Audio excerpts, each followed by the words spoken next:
तो decentralisation reality में है क्या? It is an expansion of delegation of authority.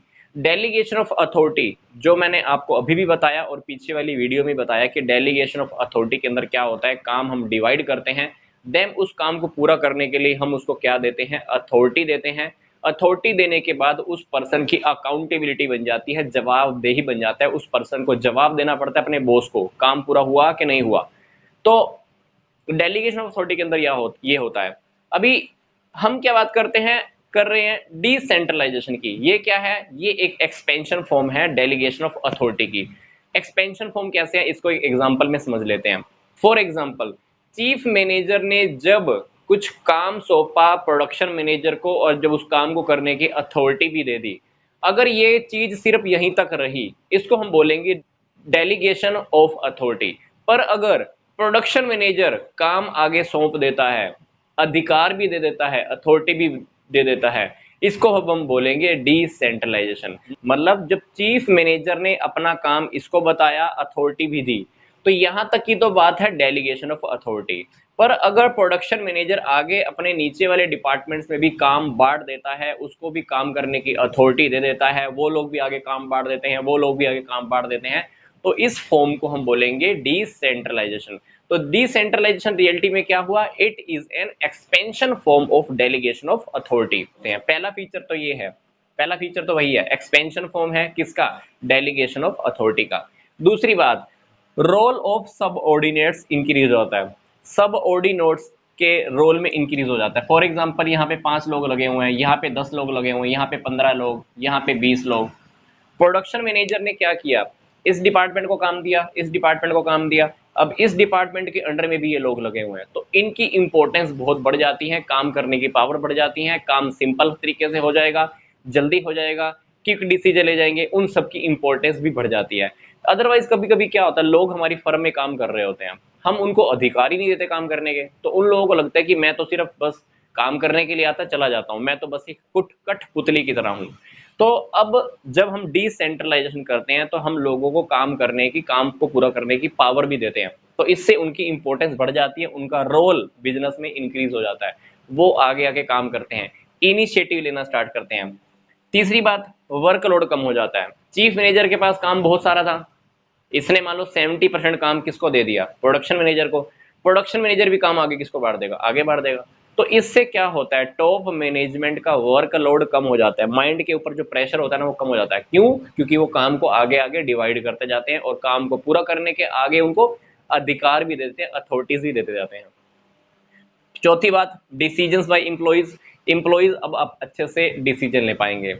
जब हम किसी भी पर्सन को डिसीजन लेने की पावर देते हैं ना, तो उस इंसान को लगता है कि जैसे मैं अपना ही काम कर रहा हूं, मेरे बिजनेस का ही काम कर रहा हूं, तो एम्प्लॉइज बहुत अच्छे डिसीजन ले सकते हैं। पांचवी बात, accountability is also delegated. Delegation of authority में हमने क्या देखा था? डेलीगेशन ऑफ अथॉरिटी में हमने ये देखा था कि जैसे भी आप सामने वाले को अथॉरिटी देते हो काम करने की, वो उसके लिए अकाउंटेबिलिटी हो जाता है, जवाबदेही हो जाता है, उसको जवाब देना पड़ता है, किसको? बॉस को।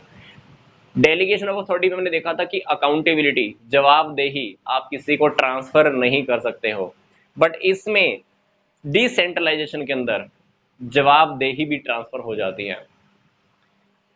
इंपॉर्टेंस की बात करते हैं, develop initiative among among subordinates. जब हम अधिकारों को दे देते हैं, अथॉरिटीज दे देते हैं, आगे उन लोगों को काम करने की पावर्स दे दी, तो क्या होगा? उनके अंदर इनिशिएटिव लेने की पावर आएगी, नए नए तरीके खोजते हैं काम करने के, नए मेथड, नई टेक्नोलॉजी, उनका फ्यूचर भी कहीं ना कहीं सिक्योर हो जाता है। तो डेवलप होती है उनके अंदर इनिशिएटिव पावर, पहल क्षमता का विकास होता है, आगे आते हैं, नए नए सुझाव, नए नए सजेशन भी वो लोग देते हैं। Relieves top executive. Top executive के ऊपर जो वर्कलोड का जो प्रेशर होता है, इससे भी छुटकारा मिलता है, क्योंकि वो काम आगे सौंप देते हैं, काम का बंटवारा कर देते हैं। तीसरी बात, मैनेजमेंट का डेवलपमेंट होता है। पहले मैनेजमेंट मान लो यहाँ तक थी, काम आगे बांट दिया, ये डेफिनेटली ये लोग भी मैनेजमेंट का हिस्सा बन गए हैं। क्यों बन गए? क्योंकि हमने उनको काम करने की पावर दे दी है, डिसीजन लेने की पावर दे दी, तो मैनेजमेंट का देखा जाए तो विकास हो गया, मैनेजमेंट डेवलप हो गई है। मोराल, उनकी मनोबल शक्ति में, उनका ऐसा लगा लो जी कि उनकी मोटिवेशन बहुत बढ़ती है, क्योंकि हमने उनको काम करने की ताकत दी है। फिर बात आती है क्विक एंड बेटर डिसीजन। जब उन लोगों को हमने काम करने के लिए काम बांट ही दिया है तो काम बहुत जल्दी होगा। पहले सारा काम किसने करना था? प्रोडक्शन मैनेजर ने। अब उसने काम आगे मान लो 20 लोगों में बांट दिया, तो 20 लोग तो जब मिलकर काम करेंगे तो बहुत जल्दी होगा। पहले काम सारा इसने अकेले ने करना था, अभी 20 लोग जब काम कर रहे हैं तो काम पहले से अच्छा होगा। 20 लोग जब दिमाग लगाएंगे तो बेटर बेटर बेस्ट और बेस्ट टेक्निक भी लगाकर काम करेंगे, काम बहुत जल्दी होने वाला है। इफेक्टिव कंट्रोल, कंट्रोल करना बहुत इफेक्टिव होता है, क्योंकि प्रोडक्शन मैनेजर को पता है कि ये काम मैंने इसको दिया था, अब ये जवाब ये देगा। प्रोडक्शन मैनेजर को काम इसने इसको दूसरा काम इसको दिया था तो उसको जवाब देना पड़ेगा। कंट्रोल करना बहुत ईजी होता है। अदरवाइज हम मान लो एक ही पर्सन को अगर सारे काम दे दें तो डेफिनेटली वो पजल रहने वाला है, गड़बड़िया बहुत होएगा, जवाब दे नहीं पाएगा, कंट्रोल भी हम नहीं कर पाएंगे, पैसा खर्च, time waste. Industrial relation, industries के अंदर जो रिलेशन होते हैं बहुत इंप्रूव होते हैं। प्रोडक्शन मैनेजर देखो इन लोगों से सीधा कांटेक्ट में रहता है, इन लोगों की प्रॉब्लम ये समझता है, तो इंडस्ट्रीज के अंदर रिलेशंस काफी इंप्रूव होते हैं, आर्थिक सुधार होता है, मन मुटाव दूर होता है और इन लोगों के रिलेशंस काफी इंप्रूव होते हैं। अगली बात आती है expansion of market. Expansion of market का क्या मतलब है? जैसे जैसे हम डिसेंट्रलाइजेशन करना स्टार्ट करते हैं हमारी मार्केट के अंदर एक्सपेंशन होती है। फॉर एग्जाम्पल हमारे पास ब्रांच मैनेजर है, ब्रांच मैनेजर ऐसे ऐसे मान लो हमारे पास 10 हैं, तो हर शहर के अंदर मान लो ब्रांच मैनेजर है, हमने अपॉइंट किया हुआ है कि तुमने ये वाली ब्रांच संभालनी है, तुमने राजस्थान की ब्रांच संभालनी है, तुमने हरियाणा की संभालनी है, तुमने दिल्ली का संभालना है, तुमने मध्य प्रदेश का ब्रांच संभालना है।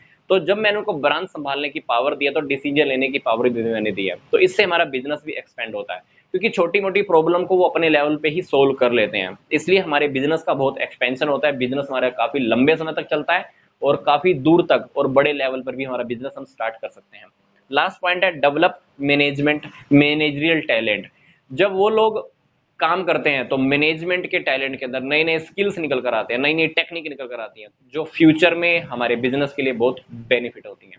तो